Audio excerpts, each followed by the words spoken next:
Okay, here we go, now we're recording. So, Any yeah. preferences over the years between the two?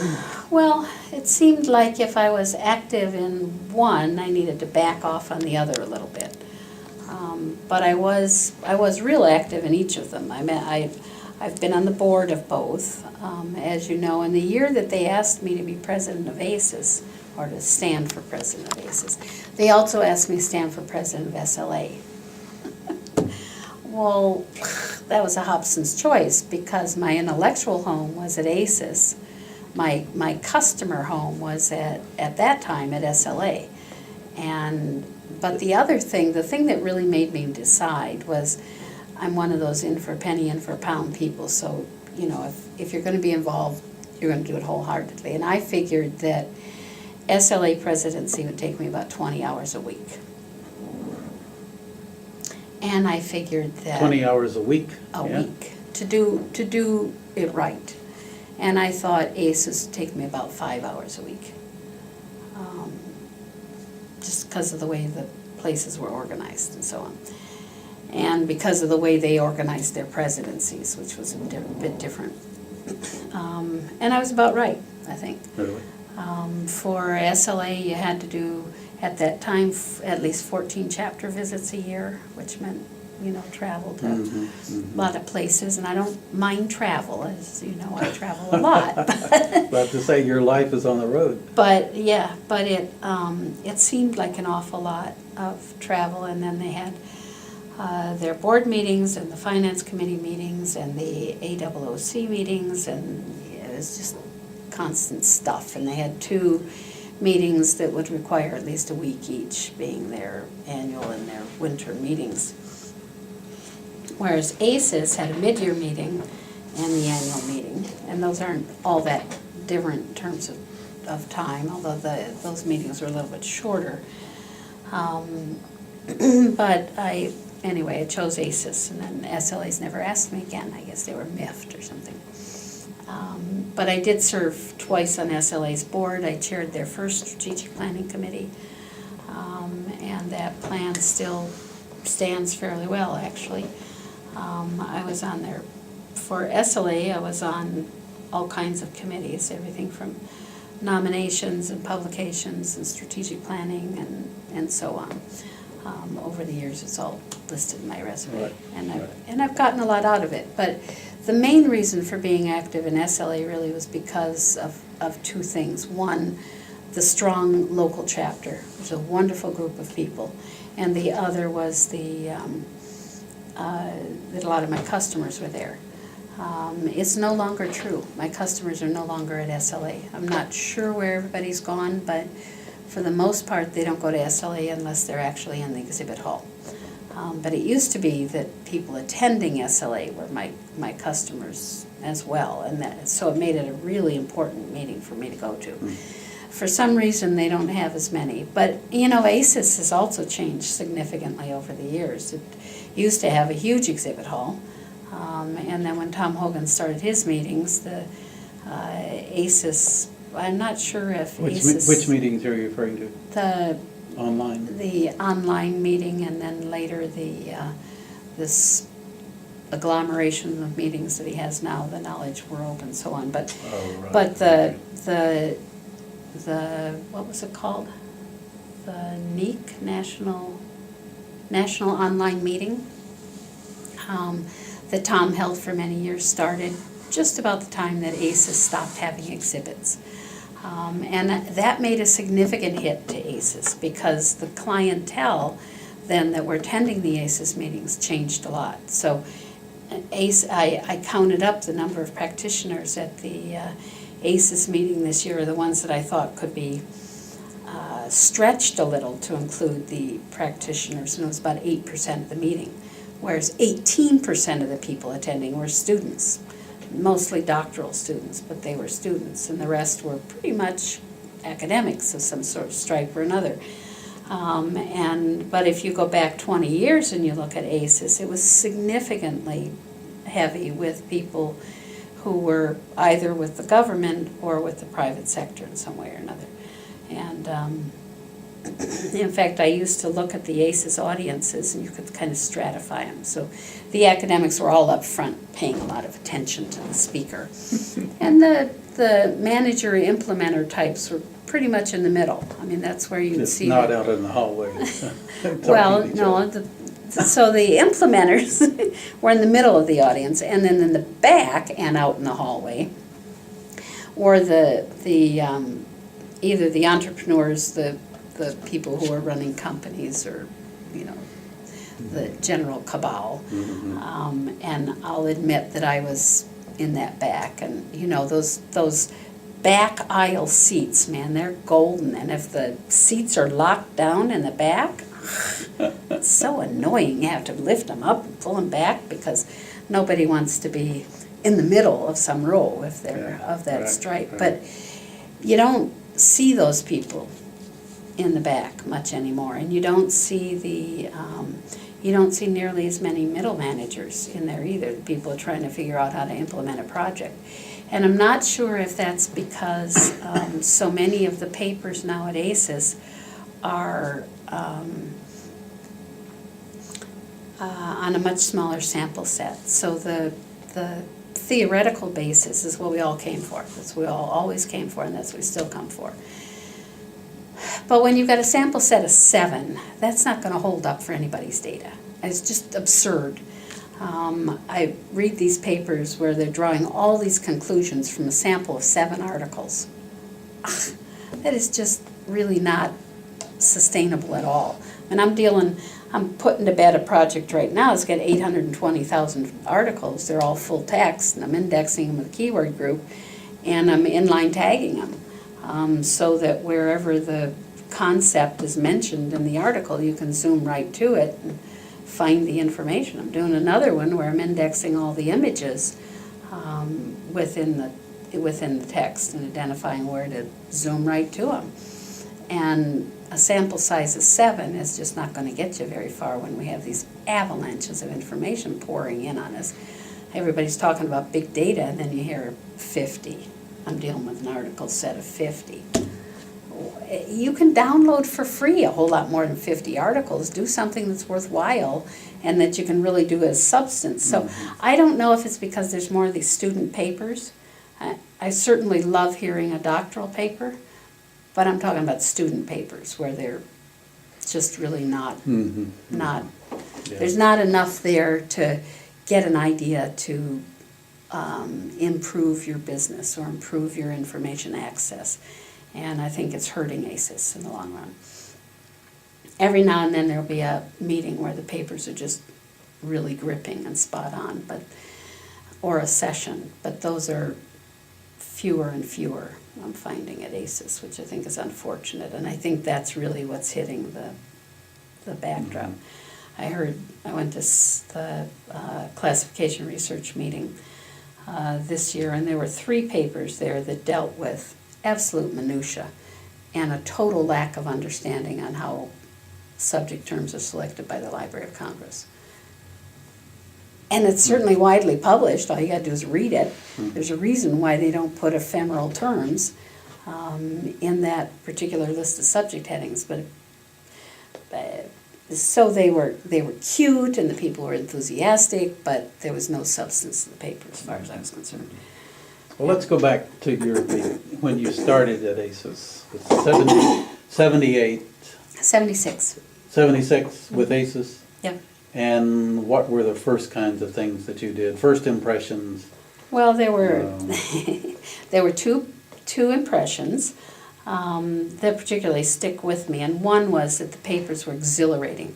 I mean, there were things being talked about there that I was peripheral to. Remember, I'm at NASA at the time, and I'm searching all these databases, and people are talking about how things work under the covers, how those databases are built, what's the theories behind them.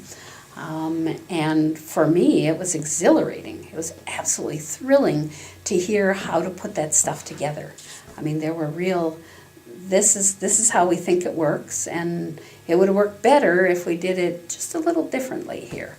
And so it was a lot of theory meets implementation. People were coming up with theories, and then they were trying them out. They weren't just theorizing, they were actually applying their theories to data sets. And where it didn't work, they said so. We These were tried this and it mostly didn't work. government people and information center managers. Yeah, it was mostly people with big information collections. Yeah. And they'd heard some theory, and they were working hand in hand with academia. I mean, it was a wonderful partnership between the two. And the academe and the government were not just thought of money targets by the academics, they were actually partners. And so they got good funding because they approached it as a partnership, not as a handout. And it worked really well. And it wasn't just ACES that I went to. I was fortunate to get to go to a number of other meetings, and one of them was Cranfield Institute in the UK, where Cyril Cleverton, Tom Aitchison, and others held forth with how information works and how to weight terms and how ranking makes a difference and all of those kinds of things. It was impressive, and I listened to Sam Wolpert talk about his permaterm indexes that he was applying to business information based on the SIC codes, and how that worked. You know, what worked and what didn't, and why SIC needed to be extended 2 more digits in order to get to the depth of functionality or discrete level for indexing that everybody needed in order to retrieve the information they needed. And I listened to the Chem Abs guys talk about how to index chemical information. I mean, it was just absolutely thrilling time to be in the business. And I think that's probably why I stayed with it and switched out of botany, because it takes a long time to grow a plant on a mine dump, believe me. So, and people were so supportive because everybody was enthralled with the idea of how we're going to make this work.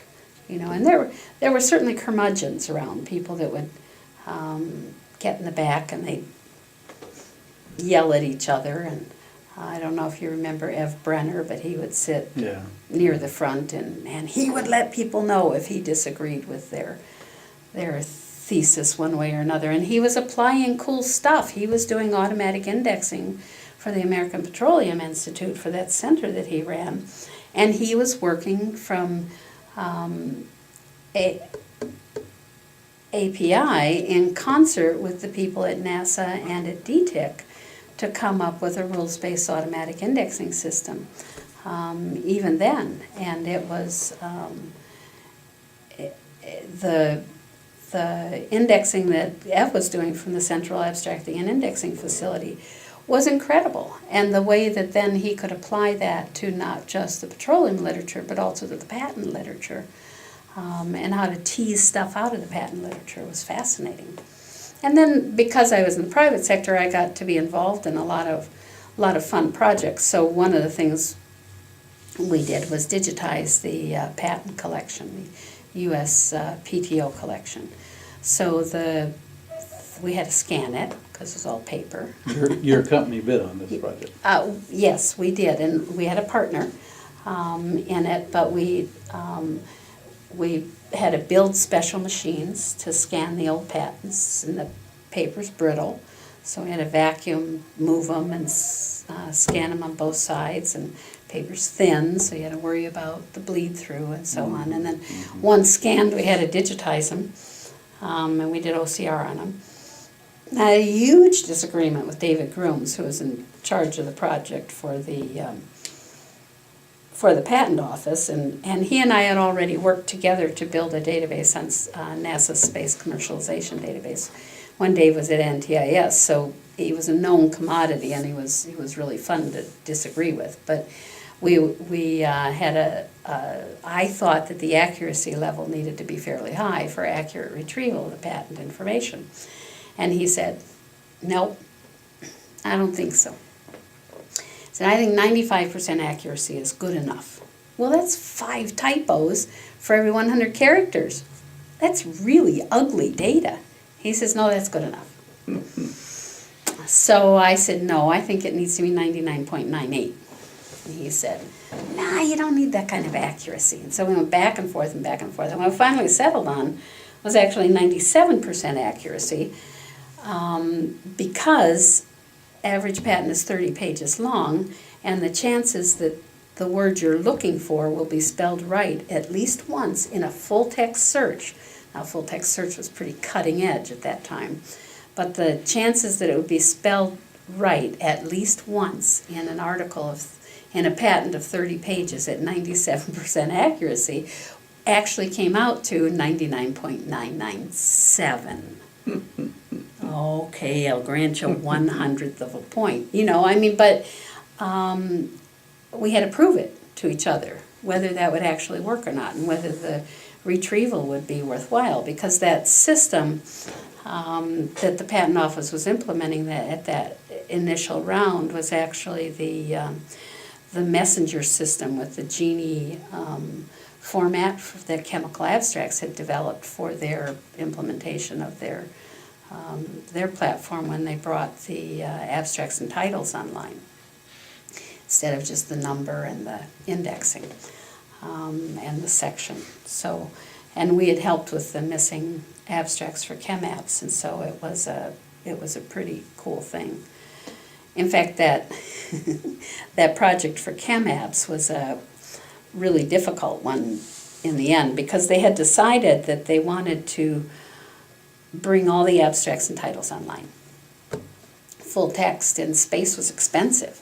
So the idea that people would bring all that text online when we were used to just transactional machines was pretty unusual. So the implementation of putting text, full text, up online any place was a big deal.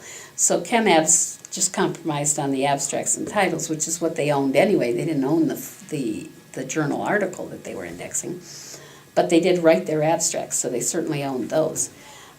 So they decided to put them up online, and I helped with the specifications for that, and we got what it needed to look like, and how we needed to take their photocomposition tapes and what we needed to convert them to, and we were all set. Now, your company, again, is Yeah, doing this, my right? company. You're working with Dale Baker and... Yep, Dale folks, Baker and yeah. his, Okay. well, mostly avoided Dale Baker and his fast hands, but I moved to, I worked with a lot of his folks, and he had a wonderful team. It was Ron Dunn and Nancy Amaral and Brian Canan and what was his name, the technical guy? What'll come to me? And they were astute, and they were fun to work with. And so we had the model all done, and we're ready to start doing the conversion work. It's programmatic conversion with some checking of the articles to make sure that they're hitting the accuracy rates and all that. And they did want 99.998. And then they went to the vault to get the tapes, and they discovered that somebody destroyed the 9-track tapes that all the abstracts were on for a 15-year period. And they were just sick. So then they said, well, could you help us get these digitized? And I said, sure, because we were already working with some digital firms to keyboard stuff offshore. And we had established a company in Mexico called Access de Mexico, and a guy named Omar Alvarado Diaz was our partner down there, and it was a really fun crew of people, and we were working on these Mohawk systems and keyboarding to tape, and it was very avant-garde. Doesn't sound like it anymore, but it was at the time. And I was in Philadelphia and signed the contract with Ron. It's the biggest contract in my corporate history, 1985, and I spilled my tea on the contract. And then I telephoned the office and told Jay and Omar that we had the work. Well, we had worked really hard, ChemAbs had worked particularly hard to get 2 full sets of the volumes, because there were 18 volumes every 6 months for 15 years. It was a big amount of books. I don't know if you remember those things. They were that thick, and they were 8.5 by 11 sheets, and they were 8-point print. I mean, it was a big deal. So we had 2 complete sets, and one set we were going to guillotine so that they could be keyboarded. And the other set, we were keeping at our office to proofread against. So we're going to triple key, double proof the data so we could get to the right accuracy level. So I called September 18th, 1985 to, I think it was the 18th, to Jay and Omar, and he loaded all the books as baggage, and he flew Aeromexico to Mexico City, loaded them all in his car, in his trunk, and in the back seat, and drove home, and it was late, so, crash. Next morning, 7:17 a.m., was that 8.7 Richter scale earthquake. Collapsed our facility from 8 stories to 1.5. And only one person was killed because it was shift change. That was good. But the building was rubble. And we have this absolutely iconic picture of an 8-inch floppy in the window. The window is not broken. The entire building behind it is collapsed. It's just amazing. Wow. Fortunately, the books were still in the back of his car. Now, the garage had collapsed on top of the car, so the car was a pancake, but the books were in the trunk, so the car saved the books. But we had a deadline to meet. It was a 6-month project. So Jay took the books that we had at our place and flew to the Philippines.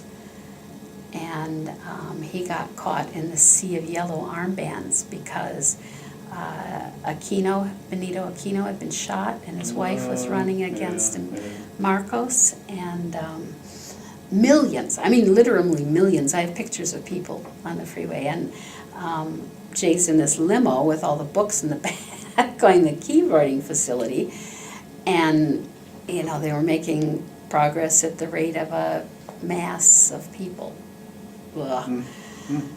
So that wasn't so bad, but then a month later, Typhoon Dot hit and killed all power on the island. And there was lots of water in the computer room, and we were at a 4-way grid for the power, but all power stations were out. So very limited power, lots of brownouts. We weren't going to finish the project, and the machines got wet. It's just a mess. So Jay and I flew to Mexico City and got all but 2 volumes from Omar, and Jay flew him to Jamaica to keyboard them there, and Hurricane Kate hit. Ireland is next, I see. Right? Well, so for lots of water, damaged machines, people's homes were absolutely destroyed. I mean, this thing on the East Coast, there have been lots of hurricanes. Not everybody's been hit by them in the U.S. as hard, but man, it's hit the Caribbean before. So weren't going to get it done there, so we got the books out of Manila and took them to Beijing. And in November 1985, in Beijing, China, you remember what happened? Yeah, Tiananmen Square. Nothing. Oh, nothing? We finished the project on time, under budget, the right accuracy level, and Brian Canan, who was my project manager, says, when I saw your contract, I thought you spelled out those act of God clauses in unusual detail. I didn't expect you to use every one of them. So we've had very exciting adventures in information wow. science over the years. You must have burned up your